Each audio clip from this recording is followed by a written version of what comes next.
حضرت انس بن مالک رضی اللہ تعالی عنہ روایت فرماتے ہیں کہ میں نے نبی کریم صلی اللہ علیہ وآلہ وسلم کو فرماتے ہوئے سنا، یہ رمضان تمہارے پاس آ گیا ہے، اس میں جنت کے دروازے کھول دیے جاتے ہیں اور جہنم کے دروازے بند کر دیے جاتے ہیں اور شیاطین کو قید کر دیا جاتا ہے۔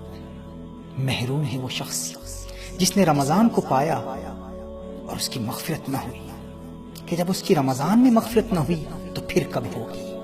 اس روایت کو مجموع الزوائد میں نقل کیا گیا ہے۔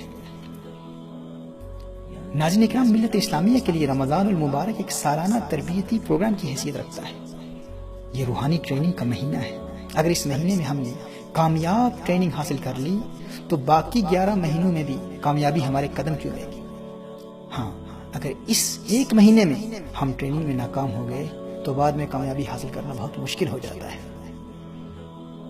ناظرین اکرام، اسے اس مثال سے سمجھنے کی کوشش کیجیے۔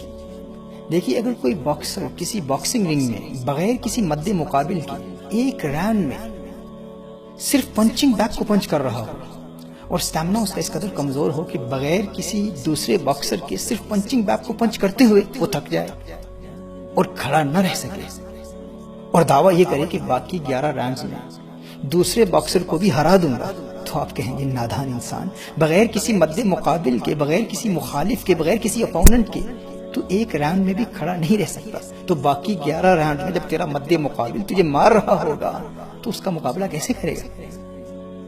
ناظرین کرام، اسی طرح سال کے 12 مہینوں میں یہ ایک مہینہ ہے رمضان المبارک، جس میں ہمارا دشمن قید کر دیا جاتا ہے۔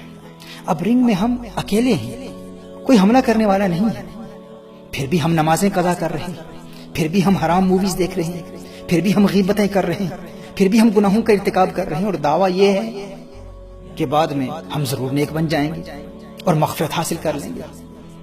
تو کوئی بھی سمجھدار شخص کہے گا کہ جب رمضان شریف میں شیطان بند ہے، کوئی حملہ کرنے والا دشمن ہے ہی نہیں، تو پھر بھی گناہوں کا ارتکاب کر رہا ہے۔ جب حملہ کرنے والا آزاد ہو جائے گا تو پھر تو کیسے مغفرت حاصل کرے گا۔ اس لیے میرے آقا صلی اللہ علیہ وآلہ وسلم نے ارشاد فرمایا، محروم ہے وہ شخص جسے رمضان ملا لیکن مغفرت نہ ملی۔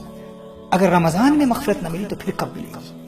تو آئیے ناظرین کرام، اس پاک مہینے میں ہم اپنے آپ کو اس قدر مضبوط بنا لیں کہ باقی 11 راؤنڈز میں شیطان پر غالب آ جائے۔